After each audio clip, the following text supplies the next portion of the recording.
Market में इतने बड़े करेक्शन के बाद अब जितने भी अच्छे स्टॉक्स हैं वो अपने एक फेयर वैल्यूएशन पे आ गए हैं। ठीक है। अब यही टाइम है जब हमें किसी भी इन्वेस्टर को जब वो इन्वेस्ट करना चाहता है तो एक अच्छी अपॉर्चुनिटी की तलाश करता है और शायद ये एक अपॉर्चुनिटी अब आ चुकी है। और यदि मार्केट यहाँ से थोड़ा और फॉल करेगा तो फिर एक एक और अच्छी अपॉर्चुनिटी हमको देखने को मिल सकती है। तो हमने एक शॉर्ट वीडियो में बताया था आपको कि यदि आप 3 महीने के टाइम फ्रेम पे आप निफ्टी को देखिएगा तो निफ्टी अपने 20 EMA से अभी थोड़ा दूर है, अभी नहीं टच करेगा। इम्पोर्टेंट ये है कि इतना बड़ा करेक्शन के बाद जितने भी हमारे अच्छे स्टॉक्स हैं वो अच्छे खासे करेक्ट हो चुके हैं और कुछ कुछ स्टॉक तो अब अपने अंडर वैल्यूड की कंडीशन में हो गए हैं। तो क्या अब हम यहाँ पे इन्वेस्ट कर सकते हैं? तो एक इसका देखिए मार्केट का बॉटम तो कोई कैच नहीं कर पाएगा, राइट? लेकिन हम क्या कर सकते हैं कि यहाँ से अपनी थोड़ी थोड़ी इन्वेस्टिंग अब स्टार्ट कर सकते हैं, राइट?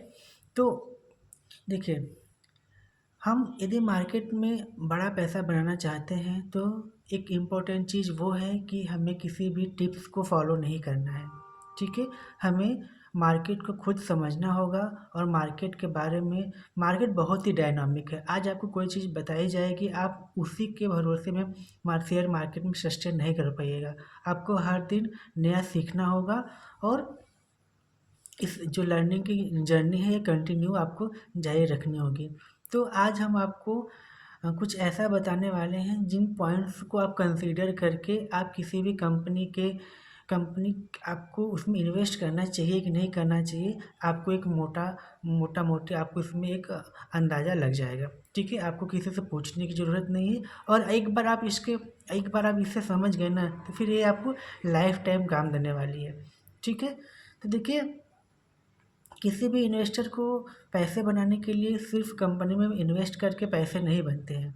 उसको मैक्रो और माइक्रो लेवल पे बहुत एक अच्छी अंडरस्टैंडिंग बनानी होती है, तभी शेयर मार्केट से पैसे बनते हैं। शेयर मार्केट से इतने पैसे इतने आसानी से नहीं बनते हैं जितने आसानी से वो दिखते हैं, राइट?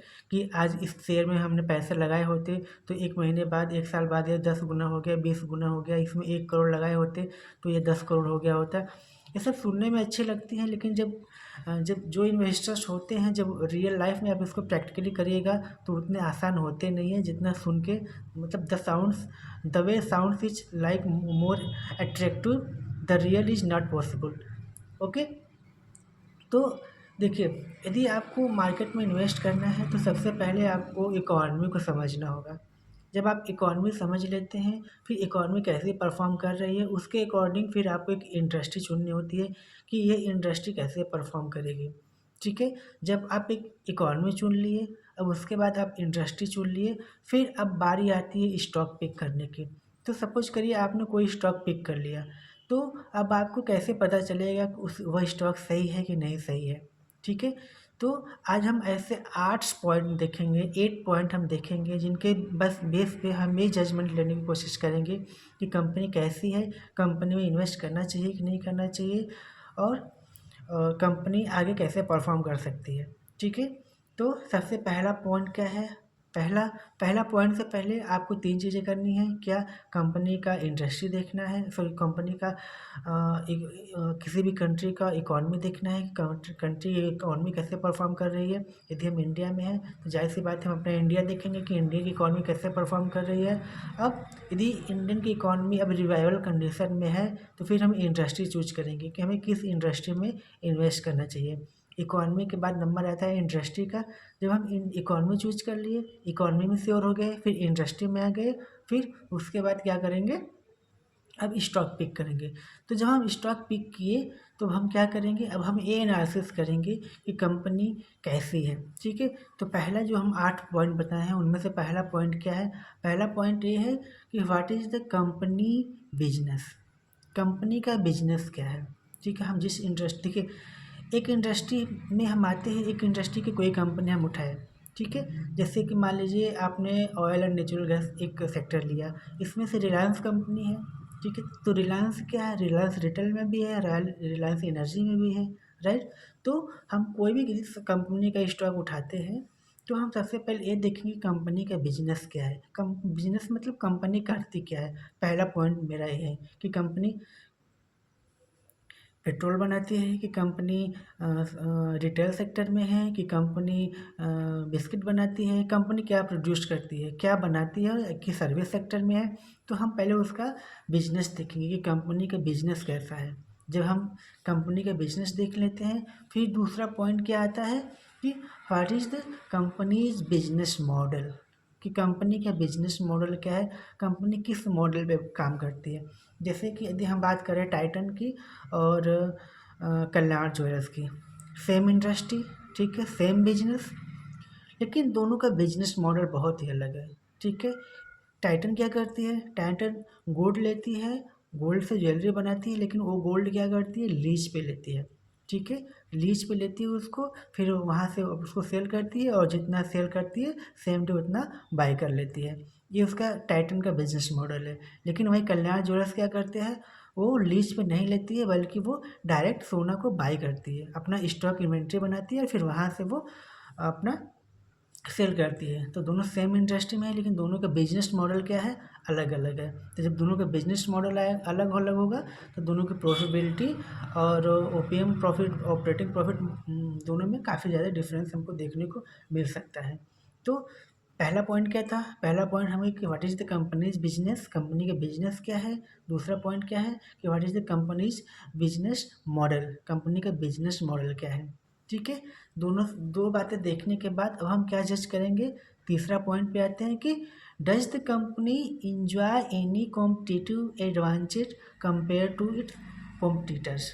ठीक है, मतलब कि क्या मेरे पास कुछ ऐसी एडवांटेज है कि हम मेरे जो पेयर्स हैं, मेरे कॉम्पिटिटर्स हैं, हम उनसे बीट कर सकते हैं, हम उनसे बेटर कैसे हो सकते हैं। क्या इस कंपनी में, मान लीजिए हमने कोई कंपनी उठाई, ठीक है, कंपनी एक सेक्टर की कंपनी है, उसमें बहुत सारी कंपनियाँ आएंगी एक सेक्टर में।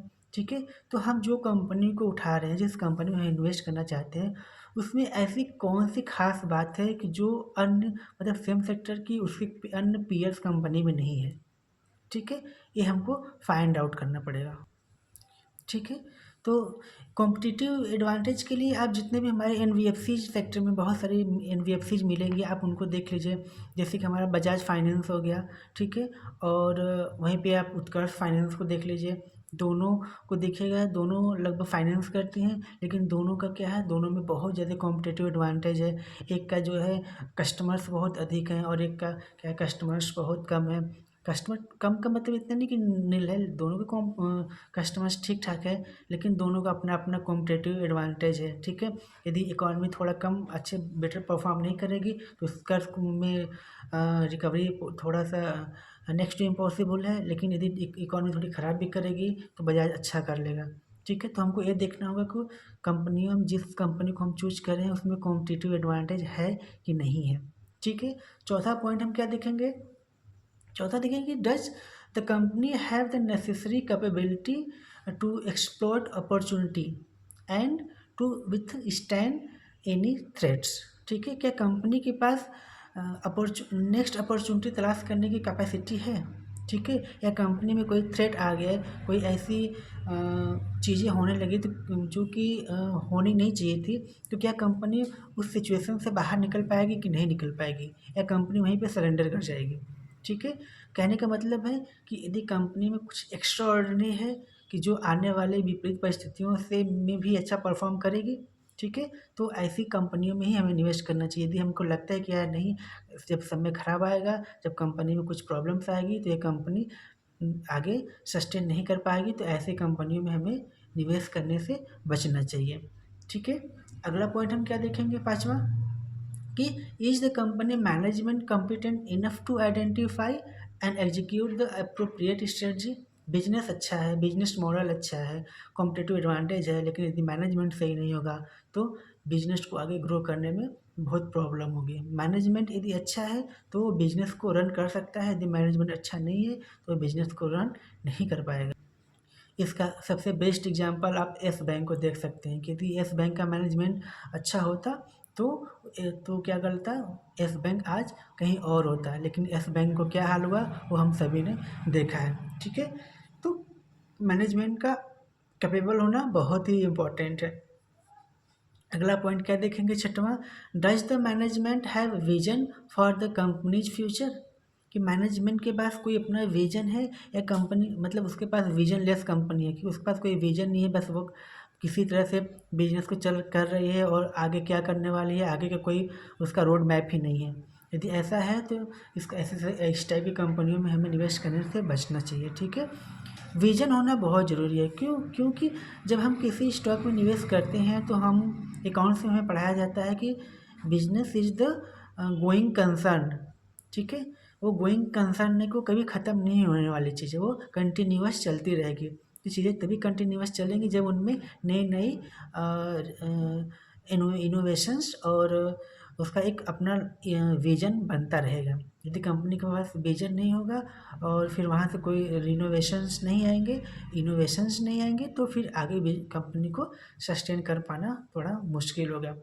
रिलायंस क्यों हर हमेशा 1 साल बाद 2 साल में नया प्रोडक्ट क्यों लॉन्च करता रहता है? क्योंकि वो एक अपने मैच्योर फेज पे है। यदि वो वहाँ से कुछ नया नहीं करेगा तो फिर वहाँ से उसका डिक्लाइनिंग फेज शुरू हो जाएगा। इसीलिए कंपनी के पास एक विजन होना हमेशा ज़रूरी है। उसके बाद 7वां पॉइंट हम क्या देखेंगे, does the company have necessary governance structure, it means कि कंपनी क्या ऑर्गेनाइज्ड वे में काम कर रही है कि नहीं। क्या कंपनी जो कुछ भी कर रही है वो सब एक सिस्टमेटिक हो रहा है, या बस कंपनी में ऐसे ही यूँ ही चलता रहा है।